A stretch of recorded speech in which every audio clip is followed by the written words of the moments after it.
So, what ignorance is?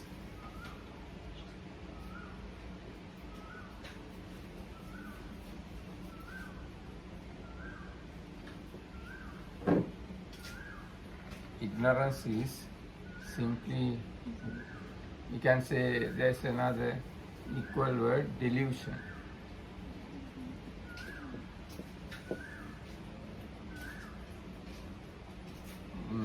Ignorance or delusion is not knowing for noble truth.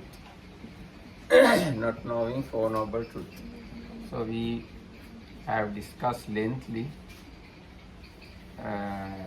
what it is, what's the meaning of not knowing for noble truths. And now we have discussed under this, under truth of suffering, 5 aggregates.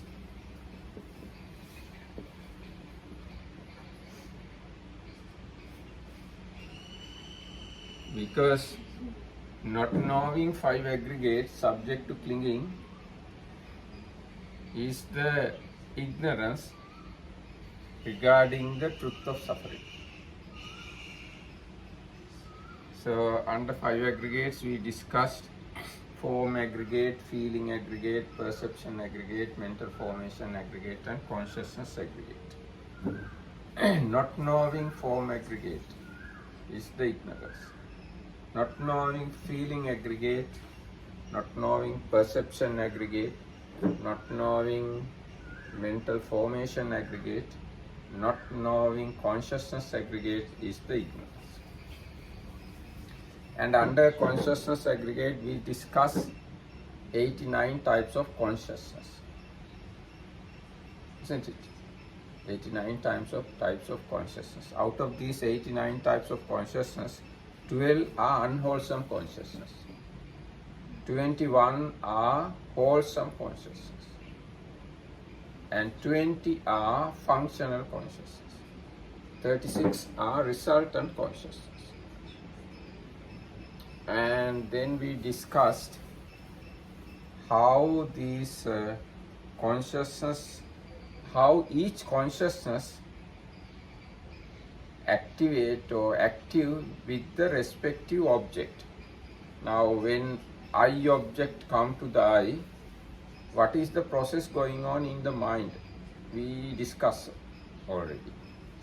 And what is the process going on in the mind with respect to ear sense door, nose sense door, tongue sense door, body sense door and mind sense door. And then we found that there are 15 consciousness flow with respect to eye sense door, 15 flow with respect to ear sense door, etc. Altogether 75 flows, mental flows, depending on each sense door. And then we discuss mind sense door flows. They are mainly 9 actually. So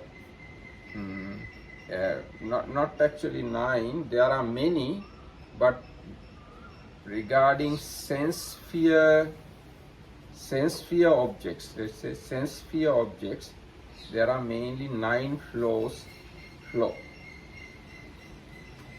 And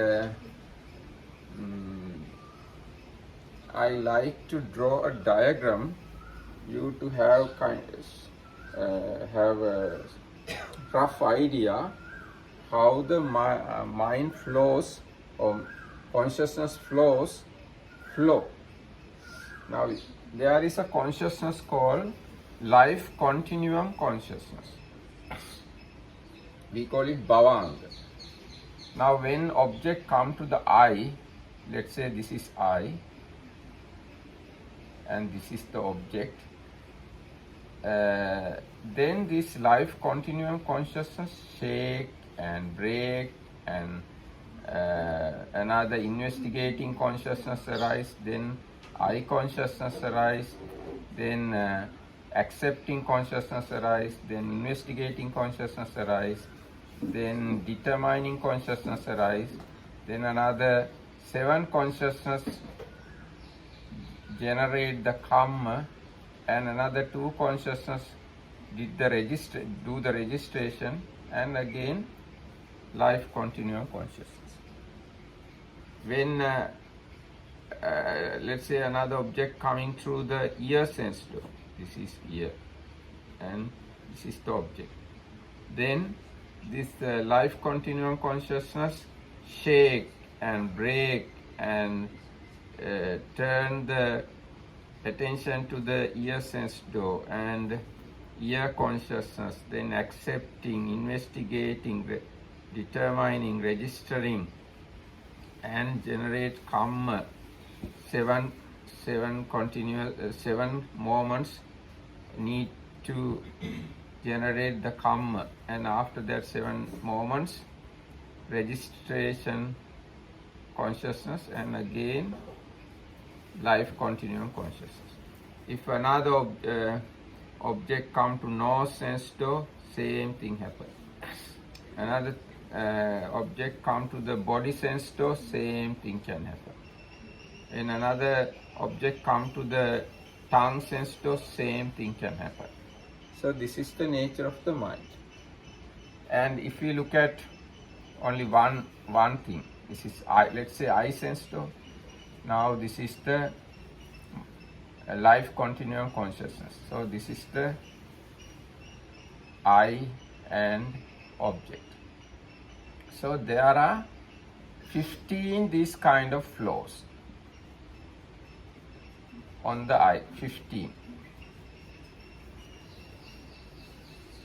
Same kind of 15 to the other 4 sense doors. This is the nature of the process inside the mind. And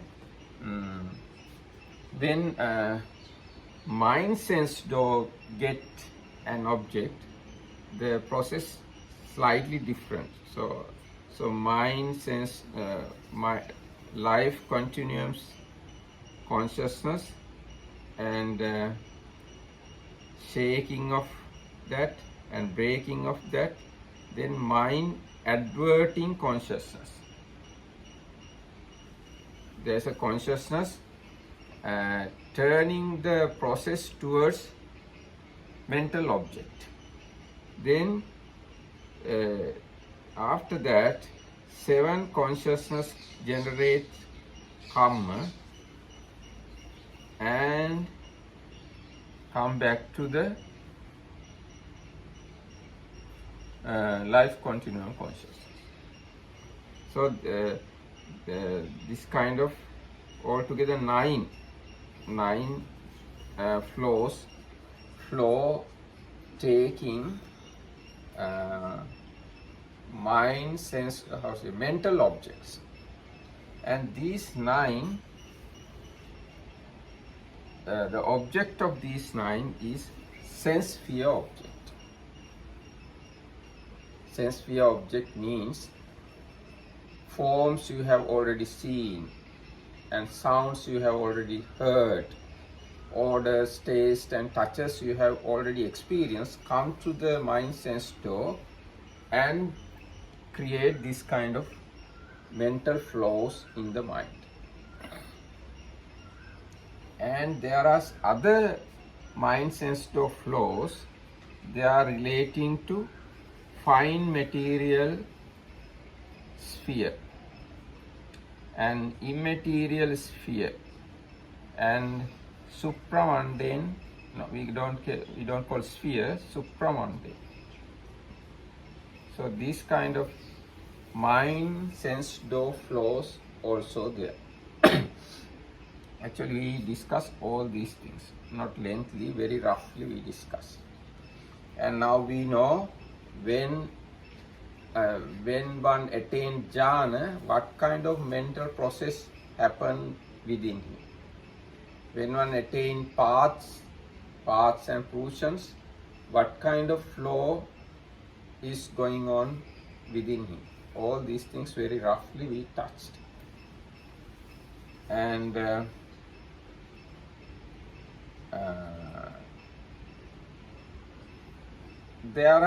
is a very special case here.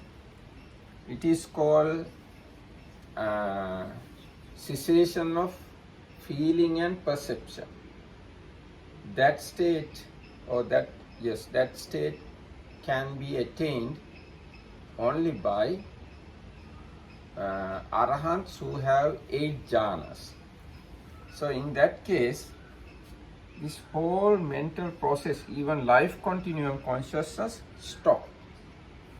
We did not discuss that thing. Even life continuum consciousness not available, not exist, not function at that time. This is called Nirodha Samaham. You see, normally it is the last flow we learn under mind, sense, door flows. So this kind of lot of things we learn under consciousness aggregate. If we don't know any of these things, it is kind of ignorance. We as a Buddhist have to have great knowledge about the consciousness aggregate.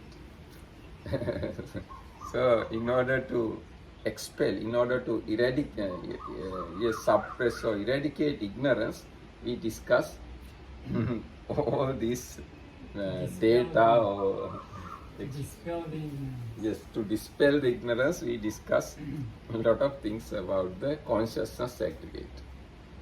And there are some more things, but it is not easy to explain these things. So this much of knowledge is enough for people like you, let's say. Huh?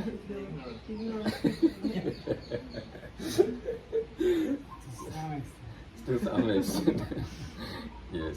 So actually ignorance is not easy to expel completely.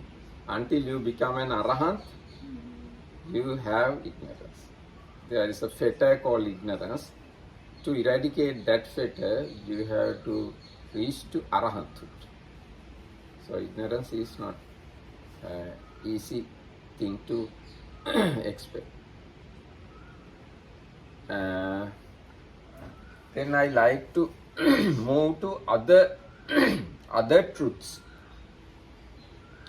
Now this is the truth of all this information very close to the truth of suffering.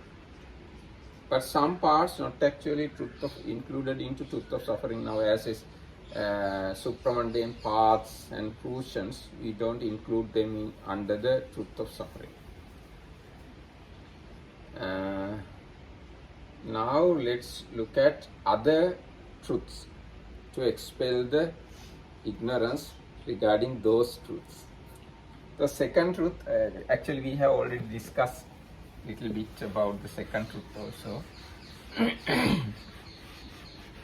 Second truth is the cause of suffering.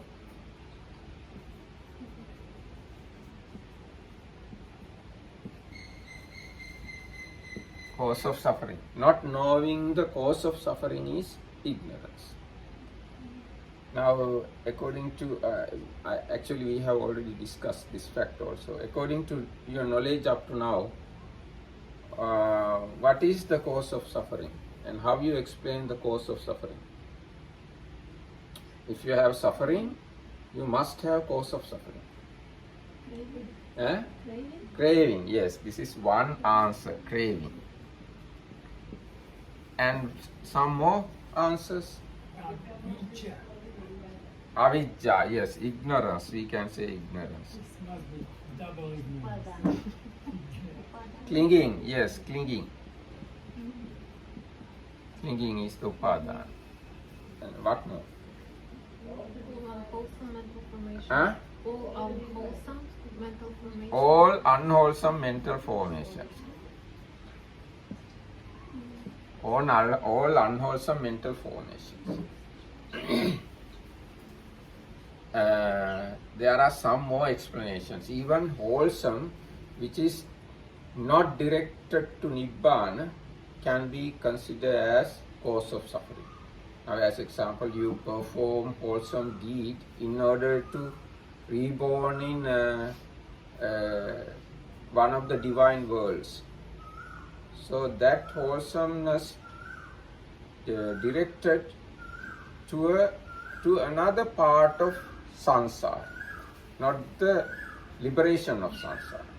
So that part also can be counted as a cause of suffering.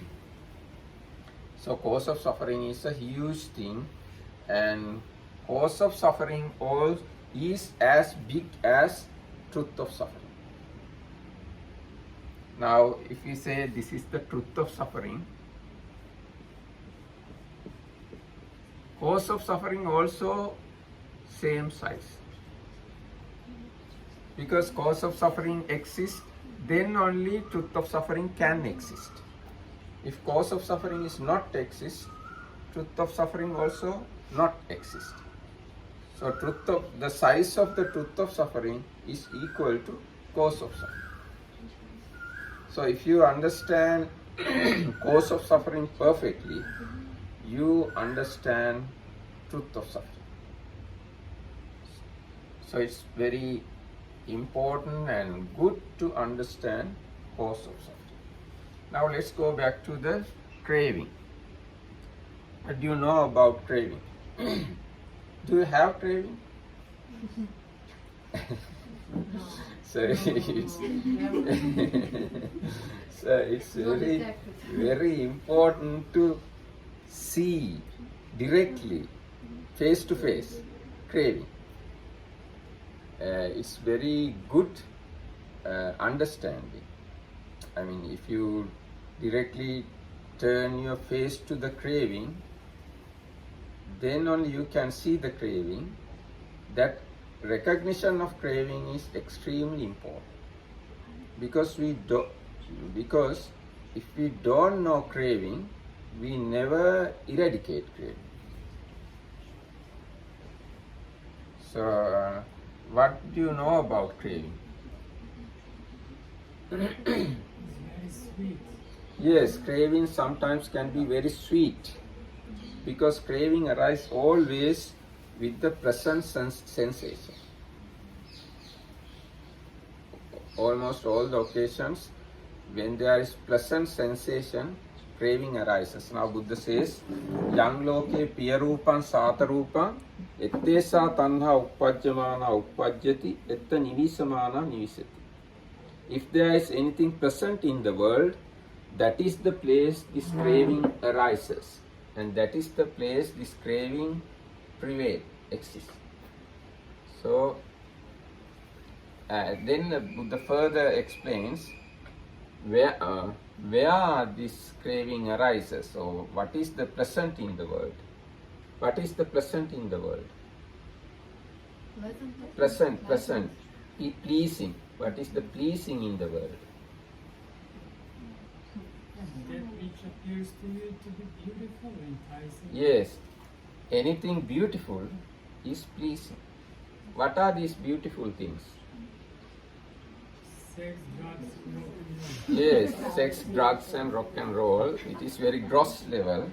There are very subtle levels. I hope that life, yes, life is pleasing. So everybody want to live. Some of them want to live forever, even after death. So that is one place craving arises. We call it bhava tanha. And what more? Vibhava tanha. Yes, some people don't want to live forever. They want to live only this life happily as much as they can happy. So it is another type of craving. And anger is another mental factor. It is not exactly craving. but it has great connection with craving now. As example, if you do not get what you crave, then next moment you can get anger. Yes. It's another mental factor. Now craving here is just greed. And what are the places craving arises? Arises. ආසවලස කාම Now asa is another big part. It has one portion, kamasa, bhavasa. There's two asavas, kamasava and bhavasava, relating to craving. Another two asavas are there. They are relating to ignorance and wrong view. So my question is, where this craving arise? Anything that comes through the six senses. Yes, anything that comes to the six senses can cause craving. Nice forms, sounds, odors, tastes, touches, and mental objects. And the receiving agent also plays to arise craving. Eye, ear, nose, tongue, body, and mind also places to arise craving. We have great craving towards our eyes. We don't like losing of our eyesight. Yes. We have great craving towards our ears, nose, tongue, body, and the mind. So these are places craving arises. And yes, actually whole 5 aggregates are the ground for arising craving. Form, feeling, perception, mental formation, and consciousness, all these things are grounds for craving. Now in this Satipatthana Sutta, Buddha explained, eye is pleasing, and that is the place craving arises. Colors or the eye objects are pleasing, that is the place craving arises. And eye consciousness is pleasing, that is the place craving arises. Eye contact and perception relating to eye, and feeling, and applied thought, sustained thought, all these, even craving itself is a place for craving. So this kind of vast understanding of craving is helpful to eradicate ignorance about craving. If you don't know what craving is, it is ignorance. So it's good to talk about craving. And craving is sometimes very subtle, difficult to understand. Sometimes it looks wholesome. Now as example, people who have taken jhanas crave to have more deep jhanas. Now once one attained first jhana and enjoyed it, he liked to have second jhana. He can crave for second jhana. So craving in such a situation very subtle and difficult to understand as unwholesome thing. And as I said before, everybody other than arahants, even non-returners, have craving to exist. This is called bhavatanha. So all the nobles other than arahants, sotapannas, sakadagamis and anagamis, have craving to exist. Craving have different phases. Craving has different phases, different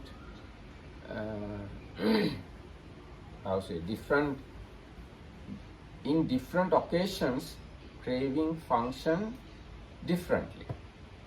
Now when you are meditating, you find mm, pleasing thoughts and mind want to involve in these pleasing thoughts, and you completely forget your meditation object.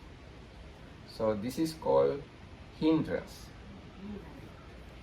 Yes, this is kamachanda, nivarana. And some other times craving can be a root of unwholesomeness. Now, one want to steal this pen. So in such a situation, craving is a unwholesome root. And some other occasion,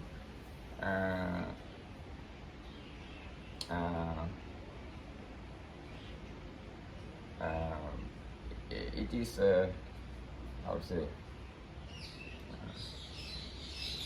sometimes people want to possess other things. And they have craving not only to their things but others' things, and they think about that too much. They generate a lot of unwholesome karma just thinking about others' things. They want to own others' things. So then it's become a karma pata. I don't know how to translate exactly. It's a kind of greed rooted karma, mental karma, not like stealing. Stealing is an external thing, but mentally you can do such things. You want to possess others' things, and you think again and again, generate lot of greed. So it's another karma, not like stealing. And there is another level of greed or the craving. It's fetter. Fetter means bondage. You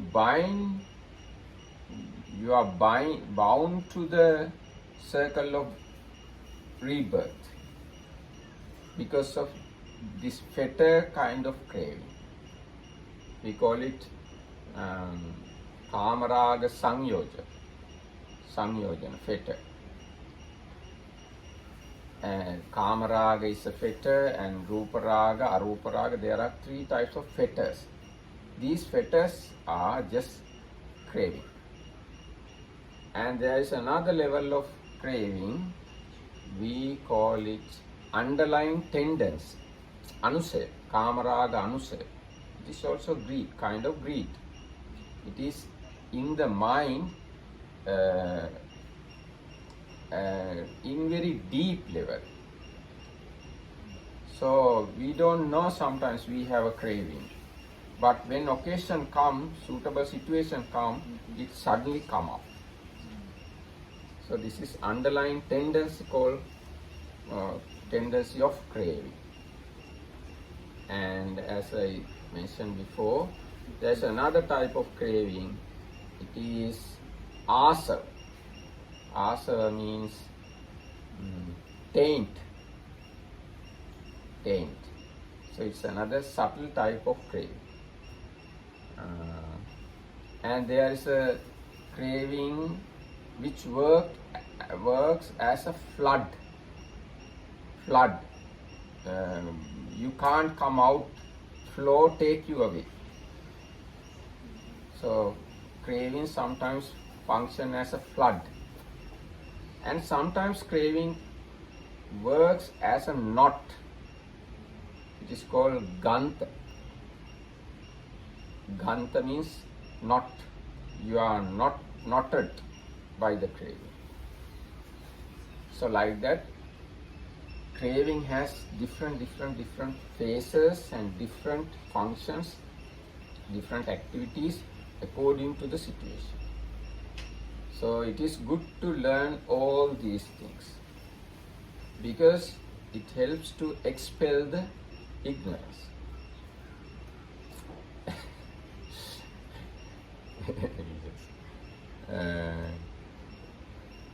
We all know this. I mean, why we should know this? We all know this. Nobody really knows this, that we have all this problem. So what's the big deal? Nobody? Nobody knows that we don't have all these types of craving. We do have knowledge about this even before we have to go to Abhidhamma. No, I couldn't. Okay, never mind. I could. No, even I couldn't understand the question. Randir Mahathya මොකක්ද කියන්නේ? Even Randir couldn't understand. Even better. Okay, go on. I think මම හිතන්නේ අන්තර කියන්නේ අපි හැමෝට ඕක දැනගත්තත් අපි තාම අවිද්‍යාවෙන් ඉන්නවා කියලා කියනවා. Yes, even though we discuss, we learn, we read, we have ignorance. So at least you have knowledge, that much you eradicate part of ignorance. With knowledge, you eradicate part of it. Yes, with knowledge, with listening or learning, you can eradicate part of ignorance. It has to be too sweet to overcome the other sweetness. Now, always we first learn, then we achieve it. Now, as example, let's say Anapanasati meditation. First you have to learn it, then only you practice it. If you don't learn, you never practice it. Same way, understanding or having knowledge about the craving is the beginning of eradication of the craving. If you don't know craving is this much vast thing, then you never eradicate that big craving. You can eradicate craving what you have already known. If you don't know craving as a big thing, you don't think about eradication of such big craving. The pain of not having it, the burning factor, that brings you to find out what really can be achieved to eradicate craving. Because if you all your life have kind of fortunate situations, why should they eradicate craving? But probably failures like us here, then we have to search for some kind of eradication of craving. Other people don't have to. I told you have to find something more sweet. No, one thing I think what he's saying is that it's a process. This is a path. Eradication of craving is a path, not at once. So you have to have knowledge first, then you practice. Even regarding craving, that is the path. First you have to have knowledge. We call it Suttamaya Jnana. Let's say Suttamaya Jnana. Then you can work to eradicate the craving. Knowledge is good thing. Knowledge is wisdom. That helps to eradicate ignorance. That helps to eradicate craving. That's why we have to learn. We have to collect data. If you have enough data, it is helpful you in your practice. Otherwise, you always in a doubts and need to search teacher always. If you have enough knowledge, you yourself can continue your practice. Yes, so and one more thing, this craving available in 8 unwholesome consciousness. Not in other unwholesome consciousness. Now we know there are 12 unwholesome consciousness. 8 rooted to greed, 2 rooted to aversion, 2 rooted to delusion. So these craving available in only these 8 greed rooted consciousness. So if you can eradicate 8 these unwholesome consciousness, then you don't have craving anymore. Yes, very easy. And craving has another important quality. It is impermanent. That's why we can eradicate it. It is not permanent. It is an impermanent mental factor. It arises in the impermanent consciousness, impermanent mind. So, craving is impermanent. Because of that, we can eradicate it. If it is everlasting, permanent thing, we never come out of craving. So craving is impermanent, and there are many hundreds and thousands of people eradicated craving completely. But most of them not. They stay in the permanent samsara. Yes, most are in the samsara, not permanently. Most are in the samsara. Few people eradicated the craving and freed from the samsara. So we all have come here to free from the samsara, not to exist samsara forever. We need to come out of samsara. That's why we are in this meditation center. That's why we are in this robe. That's why we are in this Dhamma discussion. We want to eradicate craving. Do you? Yes. And always says yes. Yes, we want to eradicate craving. Otherwise, we don't come to the meditation center. So it's good to understand craving, and it is possible to eradicate craving. Now, up to now, we have eradicated some amount of craving. Otherwise, we can't stay in this kind of center. Otherwise, we are in the places where Nandadeva Hamdro said. He said, Where the lucky people live. Good fortunate people live. so they are in craving, those people, and they don't know even they are in craving, and they don't know they are in suffering, because in order to see suffering you have wisdom. If you don't know suffering, that is ignorance. So we have eradicated craving up to certain extent. That's why we are here today. If we did not eradicate that part of craving, we never come into a meditation center. And when we are practicing properly, in future, we can eradicate craving now we have. And we can go to subtler level of craving. And one day, we can eradicate all the craving. That's our target. Our target is to eradicate all the craving. So it's good to think about that. Our target, our goal is to eradicate craving completely, 100%, not 99%, 100% craving we have to eradicate. Then we are completely free from all the suffering. Because craving is the cause of suffering. If there is no craving at all, then there is no suffering at all.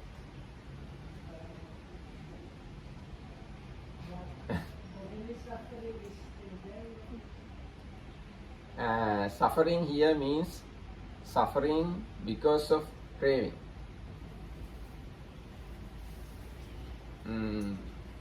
Yes, we can discuss that part little bit. Now we born here as a human being because of the craving we had in the previous life. So because of that previous craving, we got this body and this mind. So now while living in this life, let's assume we eradicate all our craving. Okay? Let's assume now tomorrow we eradicate all our craving. But we have to die and we have to live until we die. So in the living process, we consume or we enjoy, we have to experience our cravings result. So we have to experience little bit suffering until we die, even though we completely eradicate craving. But I have a question. Do we suffer in this case if we eradicate, let's assume that tomorrow all of us will eradicate this craving, and this past karmas of craving will come. will we suffer?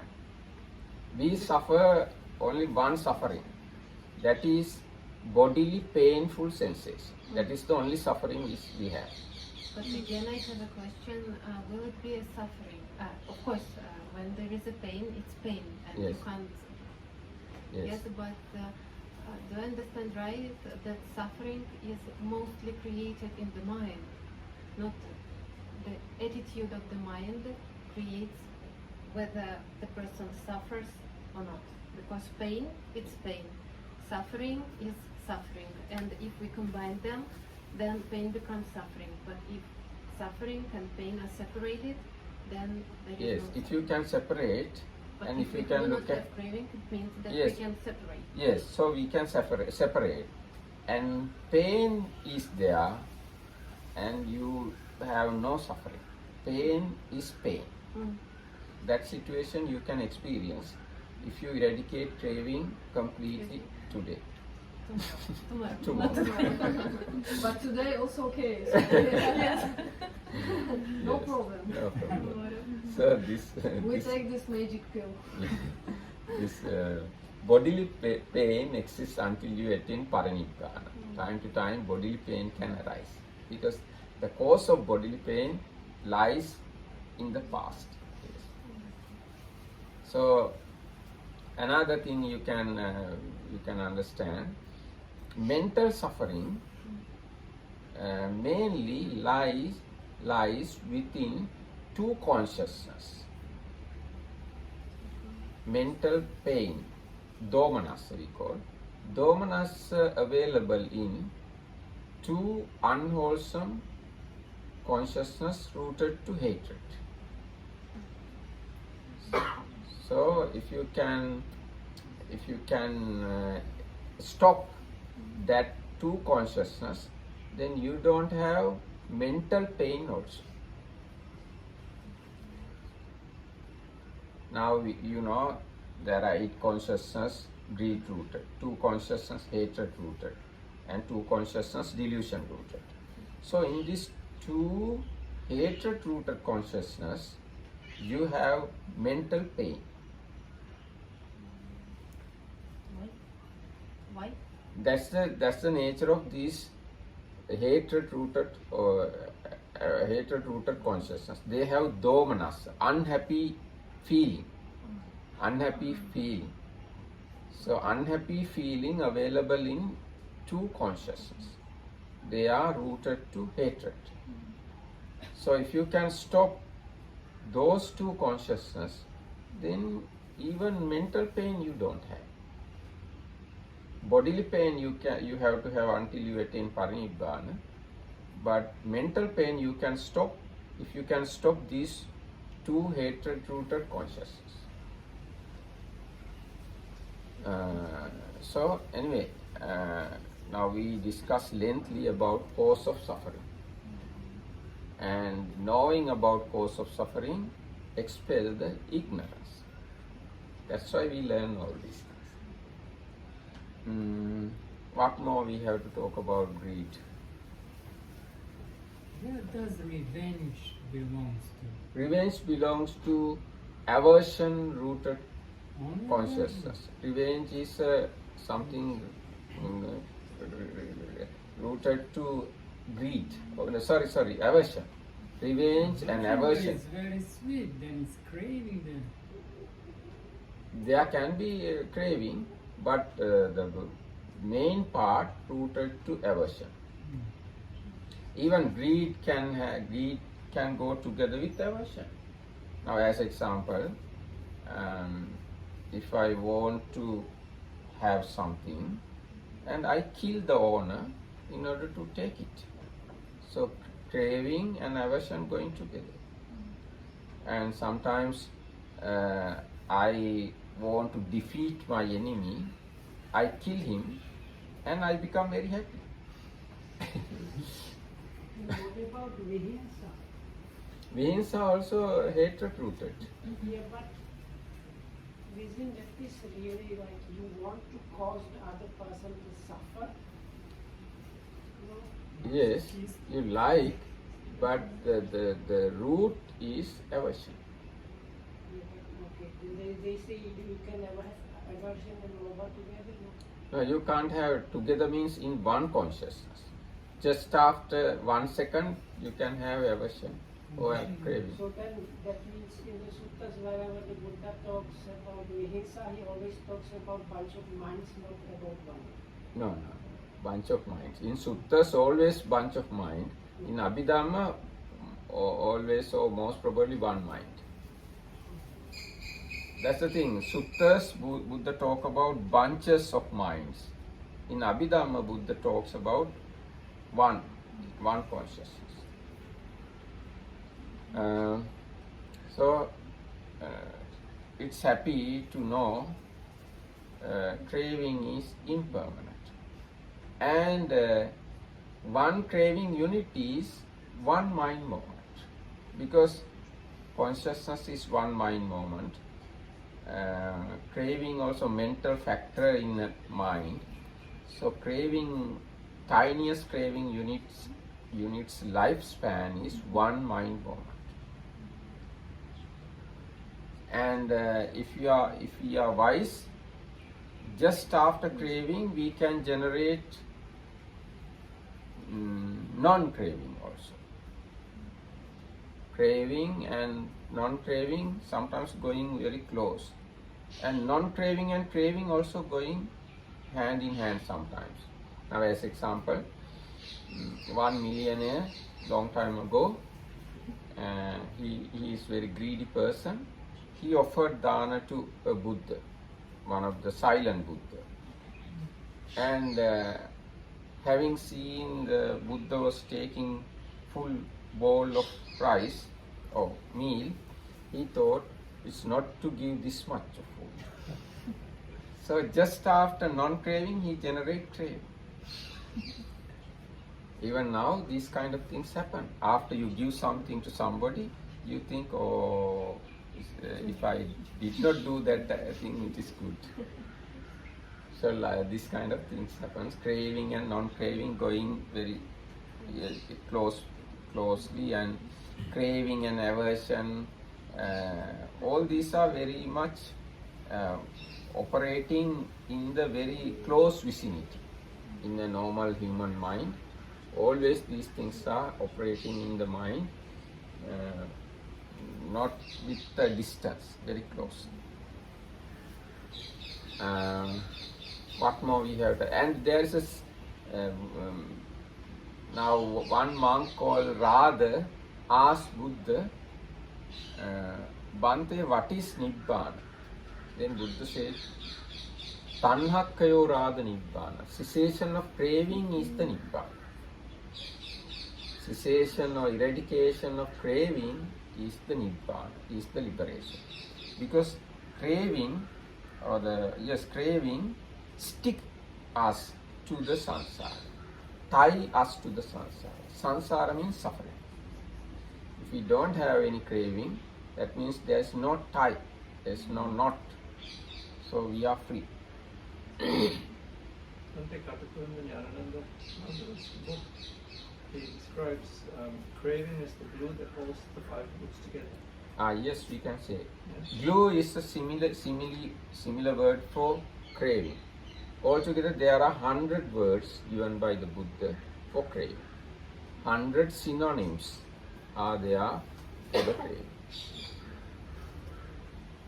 Yes, glue is one synonym for craving. What is another one? Another one is net. Net. That holds it together. Yes, net also holds together. Same idea. Yes. There are different types of cravings. Under this list you find Rupa Tanha, Saddha Tanha, Gandha Tanha, Rasa Tanha, Pottabha Tanha, etc. Anyway, if you read the first book of Abhidhamma Pitaka, Dhamma Sangani, you find these 100 names.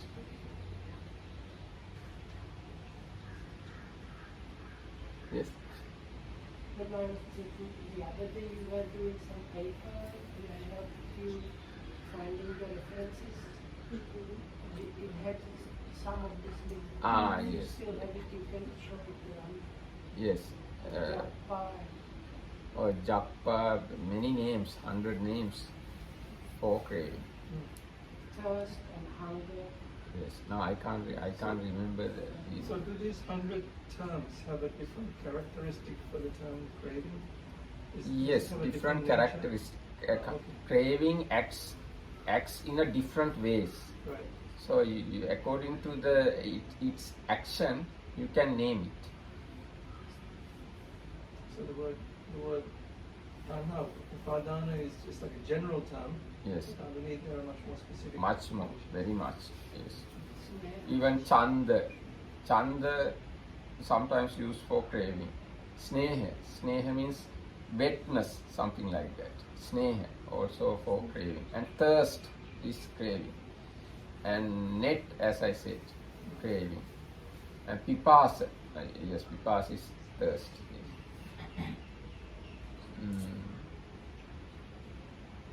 So,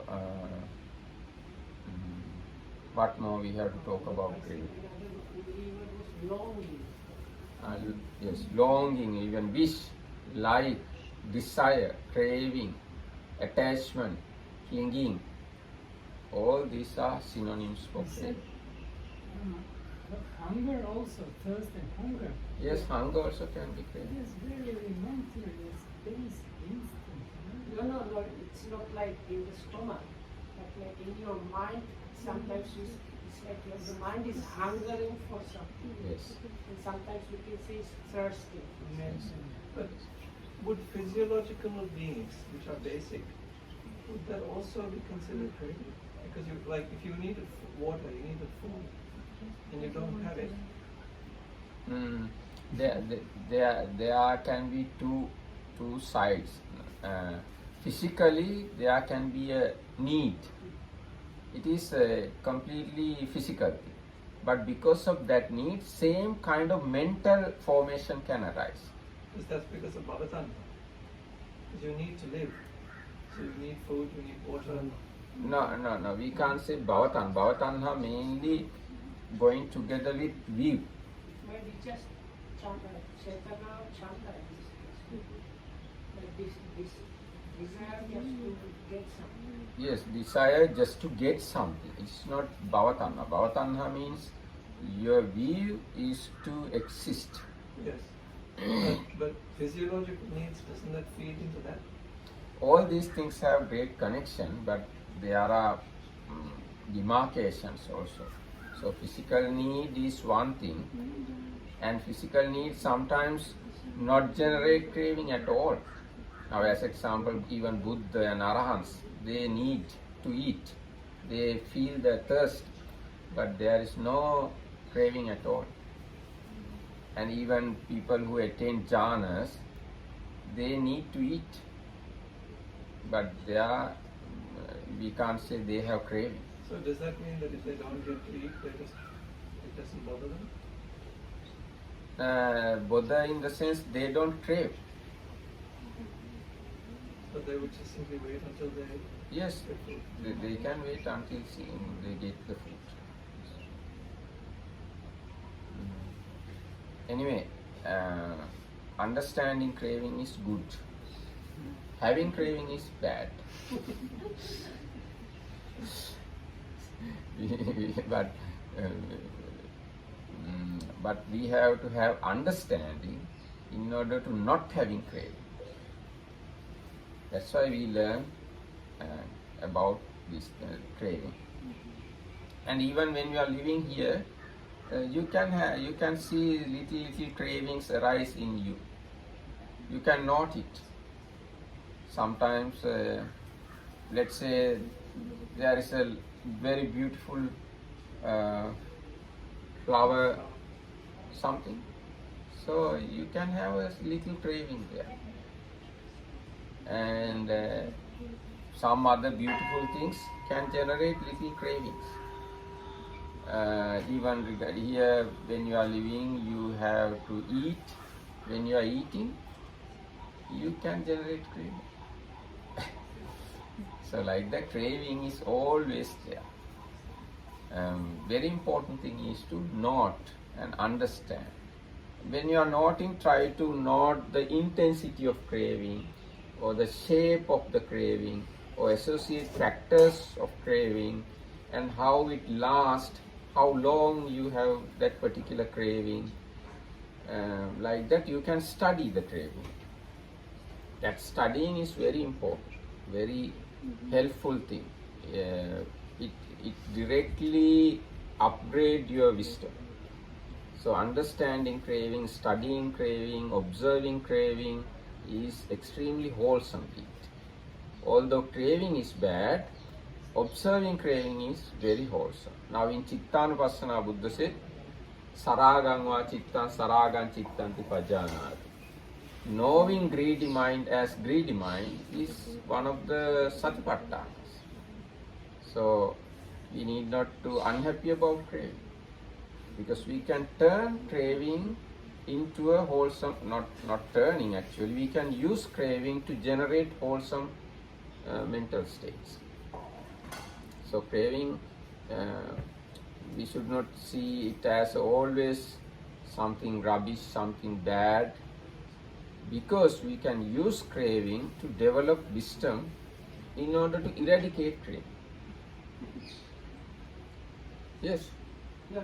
When I go to eat, so I go to the, oh, now I'm going to develop so much understanding about my craving for tastes. Yes, you can do it. If you are mindful enough, you can do it. Whenever you see, you hear, you taste, you touch anything, you can observe and understand the craving. That understanding helps to eradicate the craving. So, this much is enough. Thank you very much. Yeah.